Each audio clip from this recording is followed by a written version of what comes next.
Bonjour à tous. Je suis ravi d'être parmi vous pour partager quelques réflexions un peu globales, mais qui prennent un sens très concret chez nous, autour de l'engagement salarié dans une entreprise qui vit une transformation de son collectif de travail de plus en plus hétérogène. Je vais y revenir, mais avec une montée des individualisations de prise en compte de vie, d'identité de plus en plus profonde et de plus en plus large. Alors juste un petit mot peut-être pour ceux qui ne connaissent pas, mais vraiment très rapide, sur Lydia. Donc j'ai constaté tout à l'heure que c'était vraiment un sujet générationnel, donc je vais même spoiler la question. Effectivement, non, ce n'est pas une condition nécessaire en vrai, mais je vais y revenir. Lydia, c'est une société française, une start-up, qui opère dans les moyens de paiement, avec deux types, très rapidement, deux types de solutions. Une solution qui s'appelle Lydia, que vous connaissez peut-être, qui est du peer-to-peer, donc c'est de l'échange c'est le transfert d'argent de particulier à particulier directement sur le téléphone ou le cagnotage. Et puis, depuis quelques mois, depuis 1 an bientôt, la création d'une marque qui s'appelle Sumeria et qui est destinée à héberger des solutions plutôt de paiement bancaire. Alors, pas autant que la Société Générale que j'ai vu là, mais on essaye, on fait ce qu'on peut.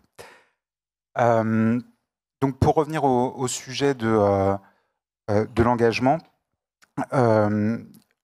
au tout début, vous savez, sans faire de grandes lignes historiques, mais la problématique a commencé par la recherche de différenciation sur les inégalités. Donc au départ, on a commencé à essayer de comprendre de quelle inégalité on était victime en comparant les classes sociales, se comparant d'une classe sociale à l'autre. Un peu plus tard, il y a 30 ou 40 ans, vous savez que c'est un mouvement, je fais vite, hein, mais c'est un mouvement que vous connaissez très bien dans les entreprises, j'imagine, ce mouvement d'individualisation. Ensuite, on est venu chercher des ressemblances individuelles, notamment en cherchant des fonctionnalités ou en cherchant des caractéristiques qui nous mettaient en défaveur. Par exemple, l'émergence de la contestation sur le genre, en disant les femmes sont moins payées, ont moins de développement de carrière, etc. Des choses tout à fait fondées, évidemment, ou des choses liées on en a parlé un petit peu sur le télétravail tout à l'heure, liées à la situation géographique, en intramuros, en zone périurbaine, voire en zone rurale. Et ça, ce développement qui a eu lieu il y a une vingtaine d'années maintenant, a produit un contentieux ou une discussion collective, une revendication qui était de plus en plus portée vers des sujets d'individualisation. Dans les entreprises, vous le voyez comme moi, on a de plus en plus de candidats, de plus en plus de salariés qui viennent avec leurs spécificités. Et ce sont des spécificités qu'il faut accueillir, qu'il faut valoriser de temps en temps, et qu'il ne faut surtout pas discuter au risque, on en a parlé aussi tout à l'heure, de voir fuir certains talents. Et je vais revenir en particulier tout à l'heure, parce qu'on a eu une bonne discussion sur le télétravail, et j'ai entendu beaucoup parler d'engagement, et à mon sens, je vais y revenir tout à l'heure, ça fait plutôt partie des éléments de motivation. Et il y a un misfit un écueil sur lequel il ne faut pas trop buter de différenciation entre l'engagement et la motivation. Toujours est-il qu'il y a un mouvement sociétal général qui est pénétré dans les entreprises par les candidats et par les collaborateurs, mais qui est aussi accompagné par l'entreprise elle-même, qui doit résoudre finalement deux équations. La première, c'est que face à cette atomisation, d'une certaine manière, à cette fragmentation de la population, de son audience à qui elle parle, en particulier quand elle publie des offres d'emploi, il faut savoir continuer à parler à des gens qui vont se revendiquer de sous-catégories très distinctes. Donc on va y revenir sur le cas d'usage tout à l'heure sur les offres d'emploi. L'autre chose, c'est que évidemment, et j'imagine que chacune d'entre vous en fait partie, les entreprises ont besoin aussi d'exprimer leur propre singularité, simplement pour se retrouver. Donc on a une espèce parfois de course à l'échalote entre des candidats qui souhaitent être reconnus pour leur individualité, pour leur personnalité, pour leur identité parfois, et des entreprises qui essayent petit à petit de recoller les morceaux, de rester cohérentes dans un monde vraiment trop protéiforme. En particulier, les éléments qu'on voit vous avez dû travailler dessus, j'imagine, les éléments culturels, les éléments de valeur qu'on essaie de faire transpirer, par exemple, dans une offre d'emploi, quand on les lit bien, quand on les regarde bien, finalement, il y a plusieurs typologies de catégories plusieurs typologies qu'on peut mettre en évidence. La première, c'est des cultures qui fonctionnent par adhésion. Donc on va chercher l'adhésion à une norme, la conformité à une norme, On va chercher l'adhésion, presque l'effort intellectuel d'adhésion à une valeur. Ça fonctionne plutôt bien. C'est assez lisible quand on publie des offres d'entreprise, enfin des offres d'emploi. On voit bien quelles sont les cibles que l'on touche. On voit mal les cibles que l'on ne touche pas, du coup, mais on voit bien au moins l'effet que l'on recherche. Et il y a des entreprises qui, dans l'effort d'écriture de la culture, ont un choix de développement de leur spreading, en fait, d'une certaine manière, de leur identité culturelle, qui est un peu différente et qui fonctionne par murmuration. Je crois qu'il y a des gens de boulanger pas loin, mais c'est quelque chose qu'on trouve beaucoup à la FNAC. La FNAC a eu énormément de travaux, comme partout, hein, sur la culture, sur les valeurs. Mais finalement, vous allez peu être surpris de trouver des collaborateurs à la FNAC qui soient capables de vous parler des valeurs. La plupart du temps, ils ne sont pas capables de les exprimer, ils ne sont pas capables d'exprimer le lien culturel qui les fait rester ou attirer dans cet écosystème. La plupart du temps, ils sont en effet pourtant capables de vous dire, donc par murmuration, ça c'est la FNAC ou ça n'est pas la FNAC. Et finalement, le sujet de l'identité est très secondaire par rapport à ce qui nous rassemble.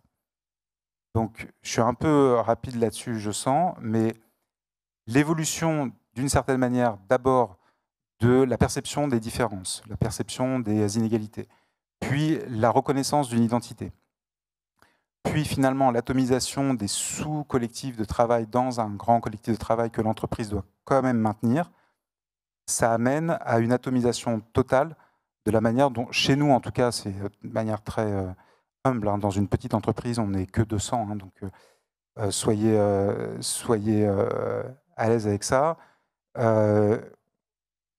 Finalement, on est obligé de faire des choix pour adresser certaines populations. Donc, une des populations qu'on a du mal à adresser, c'est la population senior. D'abord parce qu'elle elle fantasme d'une certaine manière cette population-là, qu'elle est inaccessible et qu'elle ne peut pas jouer dans la tech. D'abord en pensant que la tech lui est inaccessible d'une part et en pensant qu'elle est trop chère. C'est aussi les recruteurs qui songent à ça en disant les plus anciens, et on parle des plus de 50 ans, sont trop rigides, pas assez souples, ils sont trop chers et ils ne sauront pas s'adapter à des méthodologies agiles d'itération successives. Donc on a un vrai sujet, on a d'autres sujets d'égalité de genre en particulier. Il y a très peu de femmes dans la tech, en tout cas chez nous, ce n'est pas assez représenté, pardon. Mais on a un travail spécifique sur les seniors. Sur les seniors, donc les plus de 50 ans, dans une association qui s'appelle France FinTech, de la French Tech du Grand Paris, on essaye de développer des outils pour débiaiser, d'une certaine manière, les biais qu'on a tous en écrivant des annonces. Donc, ils ont monté un petit outil sur ChatGPT, basé donc sur un outil qui va apprendre et qui va nous apprendre, au fur et à mesure qu'on le nourrit, à rédiger des annonces que l'on croit complètement neutres ou qu'on le croit exemptes de toute discrimination, d'une certaine manière, qui va nous aider à les rédiger de manière un peu plus conforme, de sorte que, on peut le vérifier d'ailleurs, et c'est ce qu'on vérifie nous chez Lydia depuis quelques semaines maintenant, des profils qui auraient refusé ou qui auraient droppé, qui n'auraient pas répondu à certaines offres parce qu'ils se seraient sentis exclus lorsqu'on leur demande par exemple un apprentissage rapide, d'être à l'aise avec un écosystème qui change en permanence, et qui se diraient non mais moi je suis expert, donc finalement c'est pour mon expertise, pour mon expérience, donc j'ai pas besoin, mon driver c'est pas l'apprentissage permanent, c'est au contraire de transmettre. Mais finalement quand on rédige un tout petit peu différemment des annonces, on se rend compte qu'on arrive à toucher une cible qu'on ignorait ou qui elle-même ignorait qu'elle pouvait travailler chez nous. La première étape qu'on a essayé de suivre, c'est que la rédaction des annonces, on les a faites à la main. On ne les a pas fait faire par ChatGPT. La première mouture, la première itération. Et l'exercice qu'on a réussi à faire, c'est que dans cette collectivité de travail dont on essaie de garder la stabilité malgré les différents sous-systèmes que j'évoquais tout à l'heure, on a fait rédiger la même offre d'emploi, en l'occurrence, sur le premier cas, c'est un développeur iOS, donc un codeur informatique sur un environnement iOS, Apple. Et quand on fait rédiger cette offre d'emploi par des gens qui sont de la finance, par des gens qui sont développeurs, par des gens qui sont de la data, par d'autres qui sont sur la lutte contre la fraude chez nous, en fait, on a des annonces qui sont à peu près clean au premier regard, qui évidemment sont pas « on veut pas de vieux », ça n'existe pas, mais qui, lorsqu'on les... simplement, quand on les fait lire les uns aux autres, on arrive à relever des biais Et c'est assez heureux de juste... Enfin, je trouve ça assez exaltant d'une certaine manière de vérifier qu'on a tous des biais. C'est la première étape pour essayer de les minorer. Et finalement, chaque petit groupe, chaque sous-ensemble, chaque identité, chaque individualisation finalement de la collectivité de travail vient expliquer à une autre qu'elle a un biais quand on rédige son annonce. Une fois qu'on a débiaisé nous-mêmes cette annonce-là, on l'a fait passer sur cet outil. Alors, je ne sais pas si vous allez bien voir, mais globalement, c'est un outil conversationnel donc, basé sur ChatGPT. C'est vraiment très basique, le prompt. Mais l'intérêt, c'est que cet outil apprend. Par exemple, quand j'ai performé moi, cette première mouture d'annonce sur un développeur iOS, j'avais indiqué, par exemple, comme je le disais tout à l'heure, que je cherchais quelqu'un qui était à l'aise avec l'idée d'apprendre en permanence. J'ai eu quelques retours de candidats qui m'ont dit voilà pourquoi, que j'ai appelé, voilà pourquoi je ne postule pas. Je postule pas parce que moi, je suis content d'apprendre, mais je suis là pour transmettre. Je viens avec une expérience, donc je vais vous apprendre autre chose.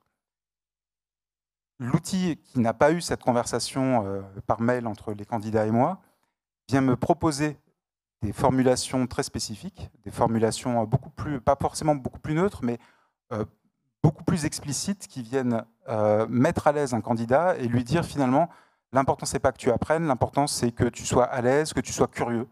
C'est pas l'apprentissage, c'est la curiosité. C'est pas un monde qui bouge, c'est toi qui bouges d'une certaine manière. Donc tout ça pour vous dire que sur ces exemples, alors là, je ne suis pas sûr que vous allez pouvoir le découvrir. On l'a fait tourner aussi sur un autre modèle qui est une population qui n'est pas tech, donc qui est une population régulée de compliance, pour avoir exactement les mêmes effets. Et pour autant, sur la compliance, a priori, on pensait qu'on arriverait à toucher un peu plus les seniors parce qu'on n'avait pas ces biais de le senior ne pourra pas venir sur la tech, c'est au contraire des gens qui peuvent venir des univers bancaires et qui ont une autre expérience à nous apporter, nous, petit écosystème start-up. Et finalement, non, même quand on fait le descriptif de ce qu'est l'entreprise, de notre projet, de ce que l'on veut imprimer, on a énormément de gens de talent qui finalement ne répondent même pas. Ce n'est pas le premier échange, ce n'est pas juste j'appelle pour voir, ils ne répondent pas. Et après enquête, encore une fois qu'on a débiaisé par l'outil l'annonce, on arrive à avoir finalement un taux d'audience un taux de réponse un peu plus satisfaisant. Et depuis le début de l'année, on a un taux d'embauche des seniors qui, grâce à ces deux petits outils très simples, remonte très faiblement. Il était à 5%, on l'a multiplié par 3, donc c'est quand même pas mal sur des populations qui sont pour l'essentiel des populations de tech, et donc dans une génération plutôt de trentenaires. Je me rends compte qu'il y a tout un tas de trucs que je ne vous ai pas dit, que j'aurais voulu vous dire. Juste pour rester sur ce point-là, parce que je voulais essayer de faire le lien entre l'engagement et la motivation, comme je vous le disais tout à l'heure. Il y a un point qui est très utile, qui nous a été très utile, c'est de bien comprendre que les éléments de motivation qui sont en fait compris plutôt comme des éléments individuels, des triggers individuels pour dire je postule, je reste, je suis intéressé, ne sont pas exactement les mêmes que ceux de l'engagement que l'entreprise recherche autour de son projet. Donc ça signifie que c'est dans le mouvement qu'on va réussir à trouver de l'engagement. Dans l'engagement, il y a quelque chose, il y a une réalisation temporelle, il y a quelque chose forcément de concret. Dans la motivation, ce n'est pas très concret. Je pensais tout à l'heure, en écoutant le sujet sur le télétravail, à une étude que vous avez dû lire il y a quelques années au sortir du Covid, qui montrait bien justement l'écartement qu'il y a petit à petit entre la courbe de la motivation et la courbe de l'engagement. Quand on avait quelqu'un à l'époque qui était en full télétravail, donc pendant le Covid, on voyait que les 2 premiers jours de l'année, la motivation qui était liée à, probablement, il était heureux de son salaire, il ou elle était heureuse de ne pas avoir à faire de transport en commun pour aller travailler, c'était tranquille. Pendant 1 jour, 2 jours, la motivation était à un niveau X, mais bien maintenu, tout à fait couplé avec son niveau d'engagement, mais au bout de 2 jours, très rapidement, le niveau d'engagement dégringole. Il n'y a plus de contact avec ses collègues, il y a beaucoup d'asynchronicité, oui, justement. Et donc, la motivation, les leviers qu'on a sur la motivation sont absolument distincts et doivent être uniquement centrés sur l'action. C'est un peu brouillon, j'en suis navré.